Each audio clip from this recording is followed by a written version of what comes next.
Shalom teman-teman, selamat pagi. Kita hari ini akan belajar lewat YouTube ya. Mari kita berdoa dulu untuk mengawali kelas kita. Tuhan, kami mengucap syukur dan menyerahkan kelas kami. Tuhan tolong bantu kami untuk dapat memahami apa yang akan kami pelajari hari ini. Biar pelayanan kami lebih tajam, biar kehidupan kami dan pengetahuan kami lebih tajam. Terima kasih Bapa, di dalam nama Yesus kami berdoa. Amin. Oke, teman-teman, saya izin untuk share screen. Nah, hari ini kita akan bahas 3 subtopik atau 3 subtema karena minggu lalu harus terjeda ya. Nah, hari ini kita akan belajar. Nah, keuntungan di YouTube adalah teman-teman bisa putar ulang ketika teman-teman mungkin belum memahaminya. Saya akan coba jelaskan dengan perlahan-lahan dan teman-teman bisa memperhatikannya. Tapi jangan lupa tugasnya untuk dikerjakan, gitu ya. Nah, kita akan masuk ke sini, kata benda feminin lainnya. Kenapa lainnya? Karena kalau kita pelajari di materi kita sebelumnya, kata benda feminin itu selalu berakhiran dengan eta atau e. Tetapi ternyata dalam beberapa kasus, teman-teman, ada kata benda yang berakhiran lain.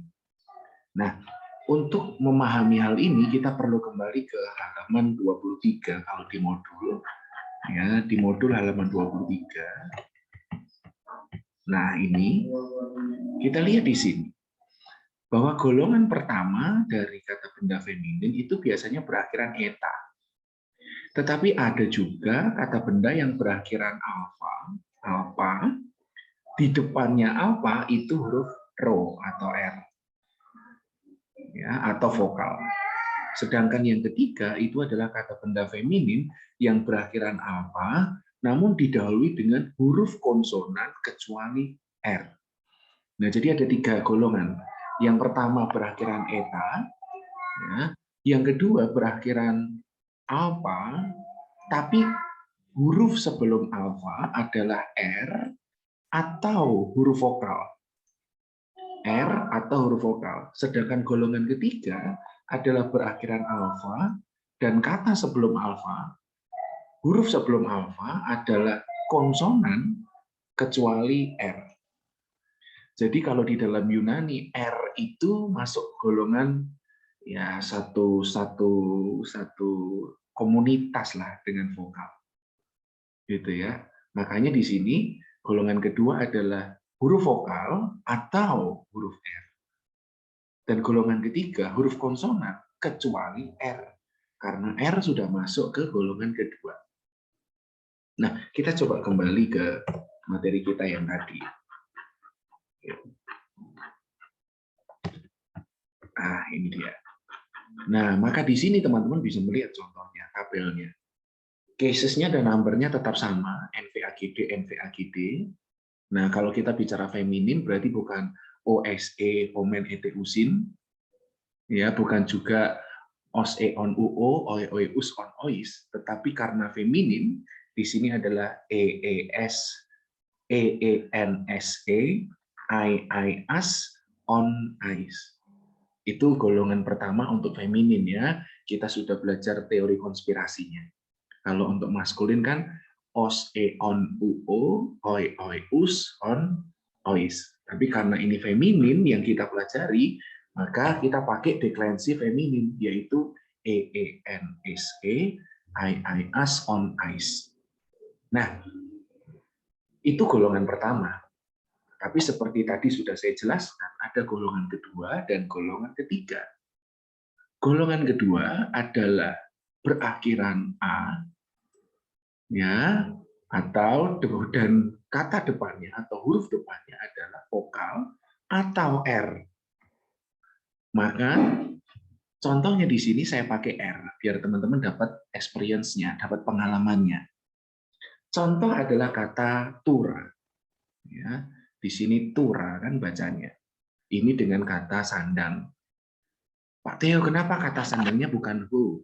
Ingat, kata sandang untuk kata benda feminin bukan ho, tetapi he. Ho itu untuk maskulin, he untuk feminin, dan to untuk neuter. Karena yang sedang kita pelajari feminin, maka di sini kata depannya atau artikelnya atau kata sandangnya, bukan kata depan, kata sandangnya adalah he. Maka di sini hetura. Ya, ini kata benda feminin, tetapi golongan kedua. Kenapa? Karena berakhiran A. Dan di depannya itu huruf R. Gitu. Atau di contoh lain bisa saja, di depannya ini, R ini merupakan huruf vokal. Maka deklensinya sama. Sama nanti. Ya, karena golongan kedua, saya ulang sekali lagi, adalah berakhiran A, tetapi huruf depannya itu vokal atau R. Maka di sini contohnya tura. Nah, kita lihat deklensinya. Saya ulang lagi, teman-teman. Vokatif tidak punya kata sandang atau artikel. Ya, kita sudah pelajari itu minggu lalu. Hetura, ten, turan. Nah, ini yang menjadi masalah. Kalau di golongan pertama, akhiran-akhiran ini, ya yang saya bold, itu kan selalu sama dengan deklensinya. Dari akusatif sampai datif, akhiran kata sandang sama dengan akhiran kata bendanya, deklensinya. Tetapi di golongan kedua sudah tidak ada. Jadi kalau di sini akusatif itu kata sandangnya adalah ten, kalau yang nominatif kan he, kalau yang akusatif ten, maka bukan ten arken begini, tetapi ten turan. Jadi deklensi untuk kata benda golongan kedua, feminin golongan kedua adalah a-an, as-a, dengan iota subskrip, tidak dibaca namun ditulis dalam huruf kurung, a-an, as-a, I, as, on, ice. Teman-teman melihat ada konspirasi yang bisa kita bentuk nggak? Coba saya ulang ya. A-an, as-a, I, as, on, ice. Ada konspirasinya, yaitu apa? Konspirasinya di plural atau jamak. Di jamak ternyata deklensinya sama dengan golongan satu, yaitu I, as, on, ice. Lihat, sama. I, as, on, ice. Ya, jadi itu bisa kita jadikan sebuah konspirasi. Untuk plural, golongan 1 dan 2 sama deklensinya. Yang berbeda adalah di singularnya. Bukan EENSE, tetapi AAN, AS, A. Walaupun sebenarnya teman-teman lihat, yang berubah sebenarnya hanya E kepada A. Kalau di sini belakangnya E, di sini belakangnya A. Di sini belakangnya E, di sini belakangnya A. Di sini N, ya, eta dan nu, di sini an, alfa dan nu. Jadi semua huruf E diganti A, begitu. Termasuk di sini, E iota subskrip, A iota subskrip. N, EENSE, jadi AAN, AS, A. Jamaknya sama deklensinya. Nah, jadi teman-teman tidak perlu terlalu bingung, ya. Hanya memang perlu diajarkan karena dalam beberapa kasus ada feminin dengan golongan ini, akhiran yang bukan E. Padahal biasanya feminin itu berakhiran E, maskulin berakhiran os, sedangkan neuter berakhiran on. Tetapi ada golongan yang seperti itu. Nah, konspirasinya begitu ya. Ya, EENSE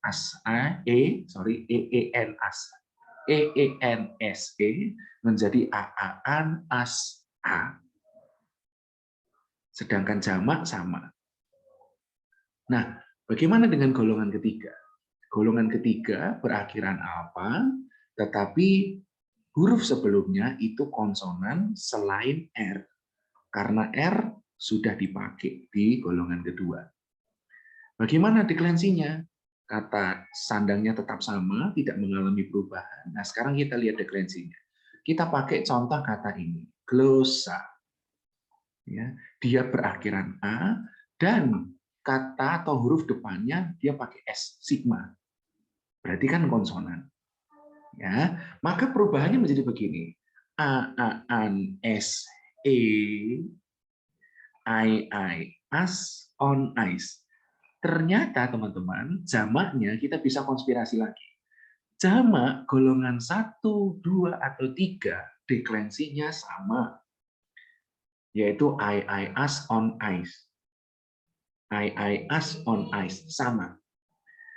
Perubahan terjadi di maskulin. Ya, kalau yang golongan kedua, E diganti menjadi A. Dan di golongan ketiga, ya, ternyata adalah perpaduan di antara golongan 1 dan golongan kedua. Oke, saya pelan-pelan karena saya bisa membayangkan wajah teman-teman ini. Ternyata di golongan ketiga deklensinya adalah perpaduan antara golongan 1 dan 2. Kok bisa? Mari kita coba lihat.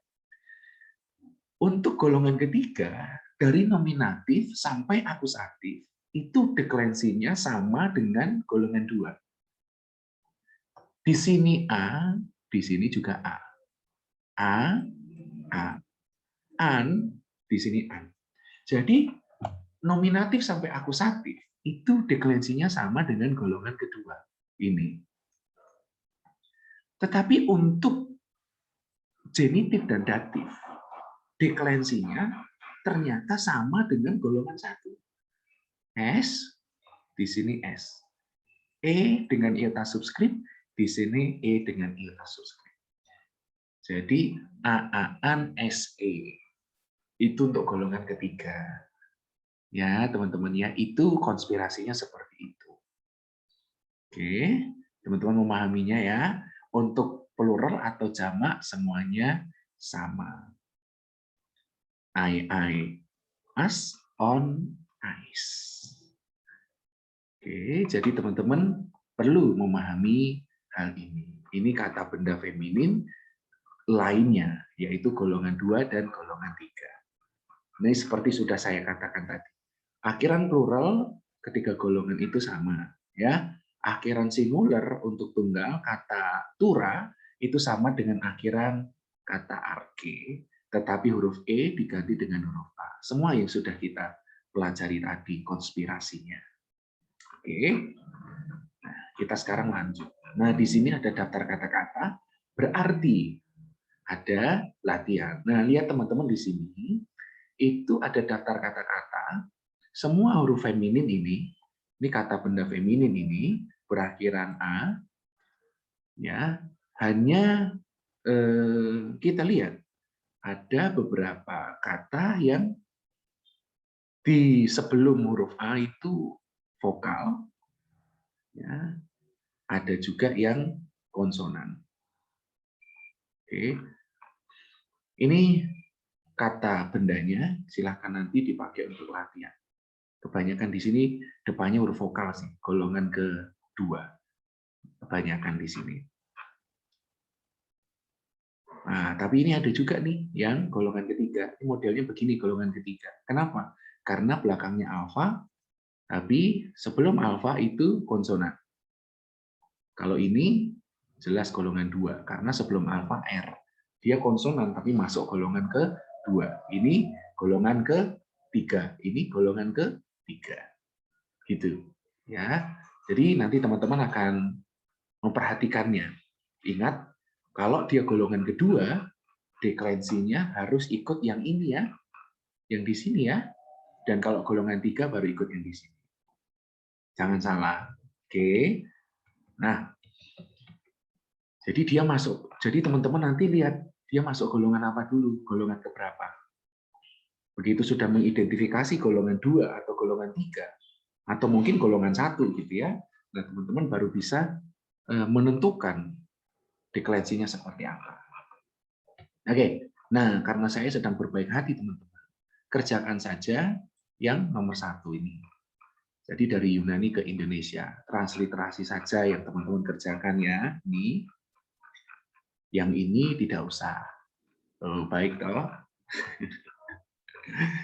Nah, sekarang berikutnya materi yang kedua dari 3 materi adalah kata benda maskulin lain.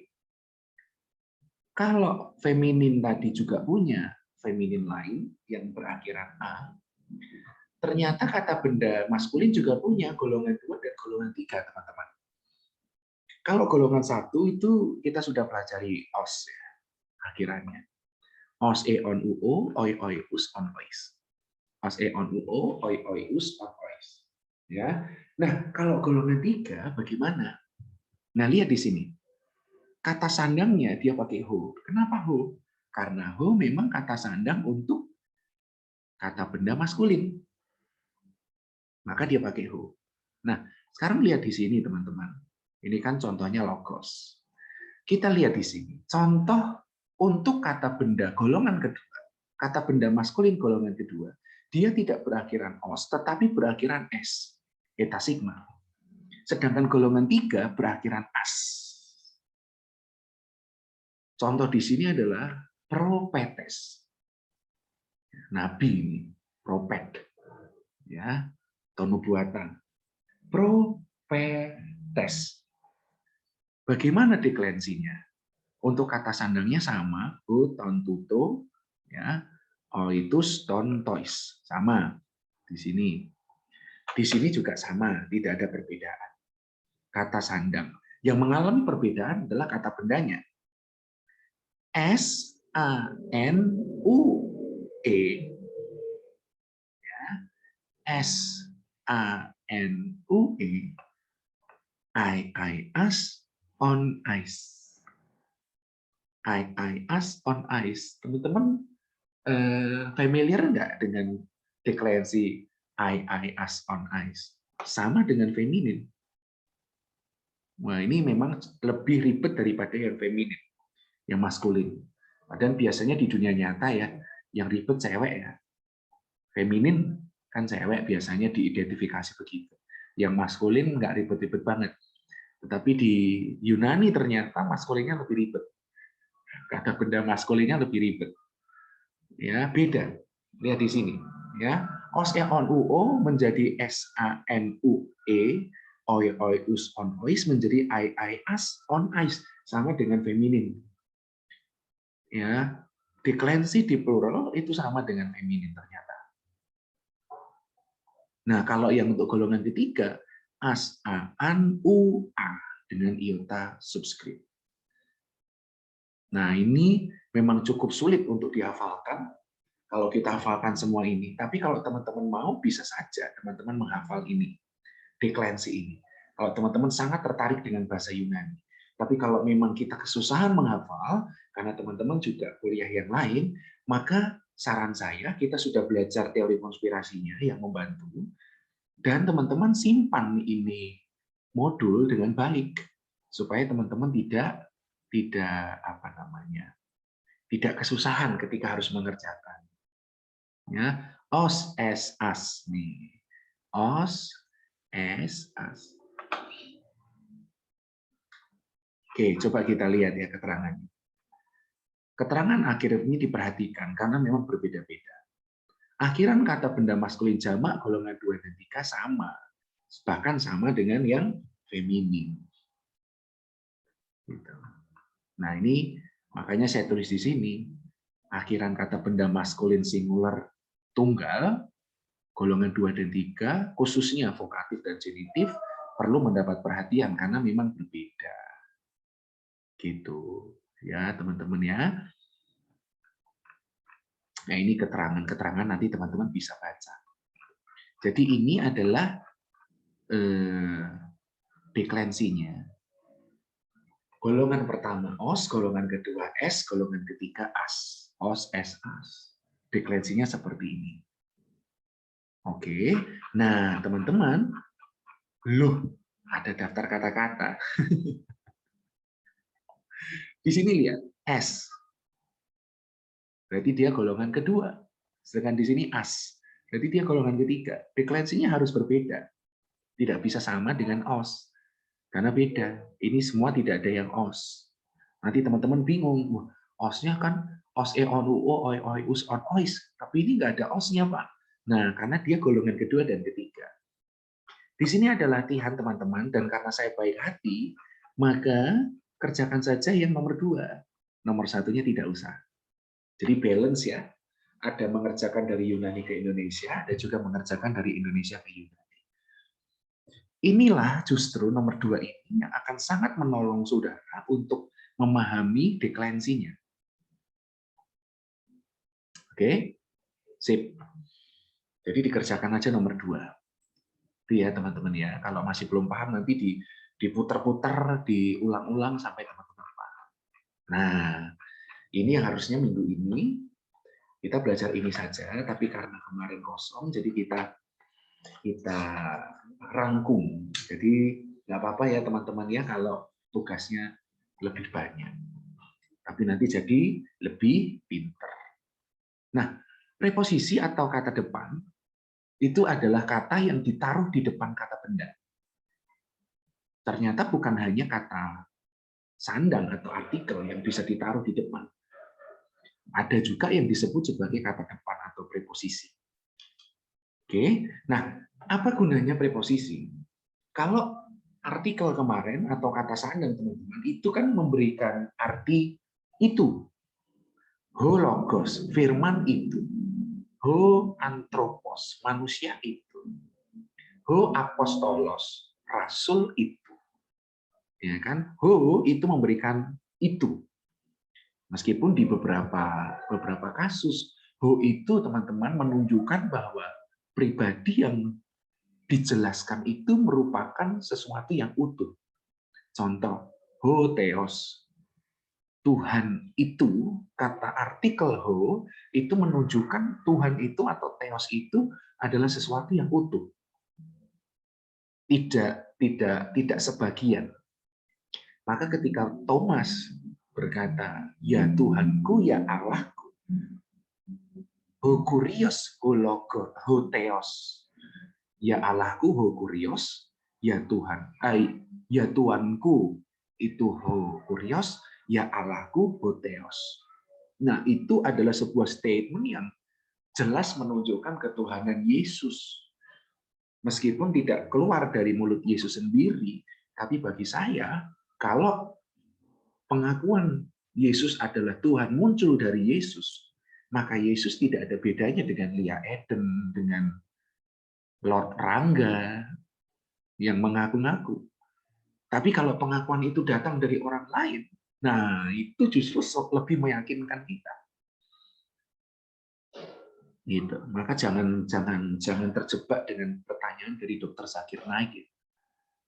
Tunjukkan kepada saya mana Yesus ngomong bahwa akulah Tuhan dan sembahlah aku.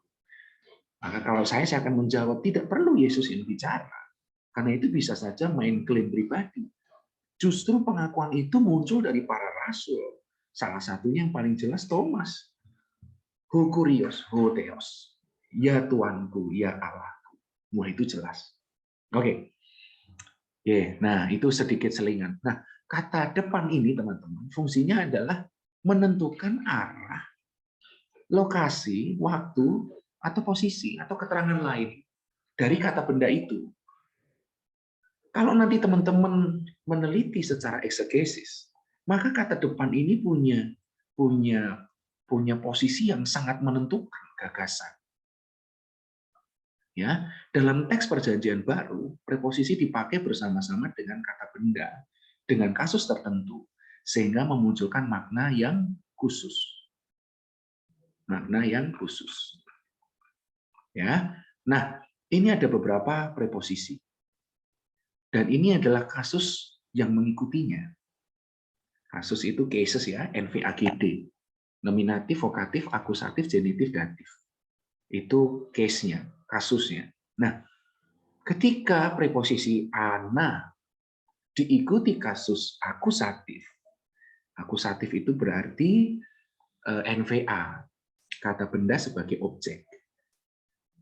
Ya, maka dapat diartikan kemari atau lagi. Dan kata ini jarang muncul di Perjanjian Baru. Tapi kalau misalkan contoh kedua, anti dan diikuti oleh kasus kepemilikan atau genitif, maka anti titik-titik itu, anti plus kata benda itu dapat diartikan begini, melawan, mengganti, ganti, atau untuk. Jadi teman-teman, preposisi ini penting sekali. Saya tidak mendorong teman-teman untuk menghafalkan preposisi yang sedemikian banyak ini. Tetapi teman-teman perlu memahaminya. Saya saran, lembaran ini jangan sampai hilang. Karena ini penting sekali. Supaya teman-teman tahu. Ya, teman-teman tahu. Contoh ya, contoh. Saya harus jeda sebentar ya untuk membuka Bible Work supaya saya bisa tunjukkan ke teman-teman. Tapi yuk kita buka dulu ayatnya. Ya, ayatnya buka sambil saya menunggu Bible Work-nya terbuka. Saya minta teman-teman untuk membaca kitab Kolose. Kolose pasal 1 ayat 27. Nanti saya akan kasih lihat ke teman-teman preposisinya. Ya, Kolose 1 ayat 27. Firman Tuhan berkata begini, kepada mereka Allah mau memberitahukan betapa kaya dan mulianya rahasia itu di antara bangsa-bangsa lain, yaitu apa? Kristus ada di tengah-tengah kamu. Sebentar ya, saya harap tidak terjeda karena laptop saya lemot. Kristus ada di tengah-tengah kamu, Kristus yang adalah pengharapan akan kemuliaan. Nah, saya mau teman-teman perhatikan di kalimat Kristus ada di tengah-tengah kamu. Nah, itu kan menunjukkan tempat ya, itu preposisi. Nah, sekarang saya mau ajak teman-teman untuk lihat Bible Work. Kelihatan ya? Ini Kolose 1 ayat 27 ya. Kepada mereka Allah mau memberitahukan betapa kaya dan mulianya rahasia itu di antara bangsa-bangsa lain, yaitu Kristus ada di tengah-tengah kamu. Nah, ini kalau saya akan ke Inggrisnya dulu. Which is Christ in you. Kok beda ya? Satu in, satunya tengah-tengah. Di tengah-tengah itu belum tentu in loh. Kita kembali ke bahasa Yunaninya. Oh, in itu pakai n. Nih ya, di sini ya teman-teman ya. N. Kristos en umin. Kristus dalam kamu. N kamu. Nah, kita kembali ke ini. Kembali ke modul kita. Ya, kita coba kembali ke modul kita. Bagaimana dengan keterangan atau preposisi n? Lihat ini. N itu artinya di dalam, atau di, atau pada, atau dengan. Jadi teman-teman memahami n umin tadi, Kristos n umin, itu memberikan sebuah permaknaan yang luar biasa. Karena ternyata realita Kristus itu ada di dalam kita. Di dalam. Maka kita bisa memahami firman Tuhan yang berkata, tidak tahukah kamu bahwa tubuhmu adalah bait Allah dan Roh Kudus diam di dalam kamu. Christ in you. Kristos en umin. Kristus di dalam kita. Nah, ternyata preposisi itu mengandung memegang peranan permaknaan yang luar biasa. Kalau kita membaca di tengah-tengah itu ya iya, saya di sini, Yosia ada di depan saya, di tengah-tengah ada CT misalnya, atau Catherine, atau Gardner. Tetapi ternyata N itu konsepnya bukan di tengah begitu. N itu konsepnya di dalam kita. Jadi Kristus di dalam. Tinggal dalam diri kita. Nah ini kan kalau mau dikhotbahkan kan luar biasa. Bukan di tengah-tengah. Maka itu implikasinya kita nggak boleh hidup sembarangan. Ya kan? Kita nggak boleh mendukakan. Kita harus selalu bersyukur. Kenapa bersyukur? Zaman Perjanjian Lama, Roh Kudus itu menghinggapi manusia. Itu ada banyak sekali ayatnya, silahkan searching nanti. Roh Kudus hinggap, Roh Kudus hinggap. Tapi di Perjanjian Baru ternyata Roh Kudus, bahkan dalam versi Kolose, Kristus diam di dalam kita. Itu kan luar biasa. Nah, itulah pentingnya preposisi, teman-teman. Ini banyak sekali preposisinya. Teman-teman bisa lihat, kalau satu persatu teman-teman pasti akan bingung, dan feminin sama maskulin tadi langsung hilang gitu. Oke, karena ini banyak sekali. Kita langsung ke kasus khususnya. Ada kasus khusus beberapa preposisi, tepatnya ada 8 preposisi yang mengalami deklensi. Ya, dari banyaknya preposisi tadi di atas, ada 8 kata depan atau preposisi yang bisa mengalami deklensi, yaitu perubahan akhiran ketika ada kasus khusus. Nah, kasus khususnya bagaimana? Kalau preposisi, ini kasusnya teman-teman, kasus khususnya, yaitu tergantung kata berikutnya diawali dengan apa. Setelah kata depan, ini katanya ini, kata berikutnya ya, kayak tadi, en umin. Itu kata setelah kata depannya itu diawali dengan apa? Tapi sayang di sini tidak ada contoh n ya. Dia tidak mengalami deklensi. Yang deklensi di sini. Nah, tapi contohnya begini, umin itu ya misalkan jadi apo umin, di sini apo ya. Apo umin. Nah, umin itu kan berarti dia kata yang diawali dengan huruf u. Berarti vokal tidak berhembus. Karena kalau berhembus jadi humin. Ya, anggap saja uminnya tidak berhembus. Maka kalau dia preposisinya apo, preposisinya mengalami deklensi. Tetapi selain 8 kata ini, selain 8 preposisi ini, maka preposisi tidak mengalami deklensi atau perubahan. Paham ya teman-teman ya? Oke. Jadi kasus khususnya hanya kepada 8 preposisi ini. Nah, sekarang kita lihat. Kalau kata berikutnya setelah preposisi itu konsonan, maka preposisi tidak mengalami perubahan. Sama. Apo jadi apo, ek jadi ek. Ya, para jadi para, epi jadi epi, dia, meta, upo, kata. Sama.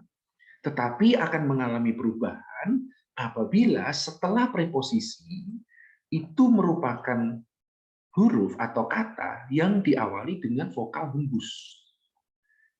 Ingat ya, tanda vokal hembus adalah koma kebalik.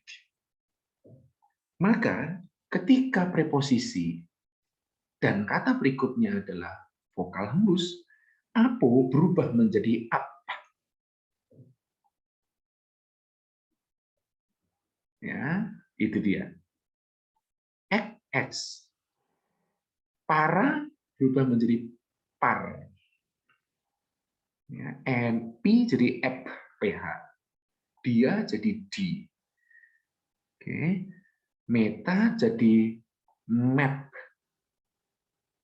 Met, METH, bukan PH ya. Ini TH.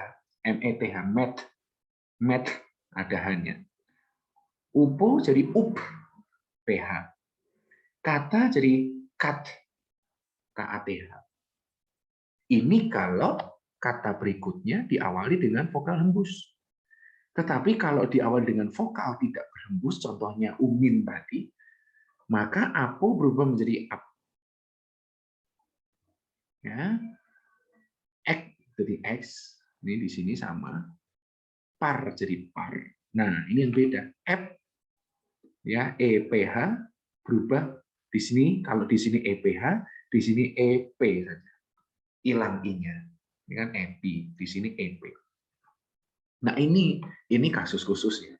Dan Saya tidak menemukan konspirasinya. Ini susah dikonspirasikan. Maka saran saya, jangan hilang modulnya. Ya, teman-teman ya. Oke. Nah, ini kata keterangan tidak itu biasanya dalam Yunani itu pakai kata u. Ya, ou dibaca u. Tapi kalau vokal hembus ya jadi uk, ch. Ya, kalau tak berhembus jadi uk yang begini. Pakainya kapal. Kalau ini pakainya ch, ci. Oke, ini khusus saja. Nah, di bagian ini teman-teman silahkan kerjakan yang Yunani saja. Nih, cuma 10 nomor. Kita coba yang satu ya.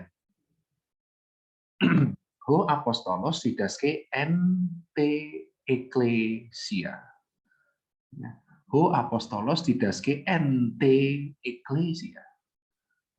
Ini kan berarti kata sandang. Saya coba ya.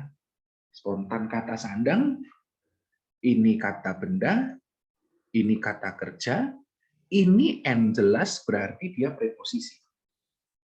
T ini berarti dia kata sandang untuk eklesia.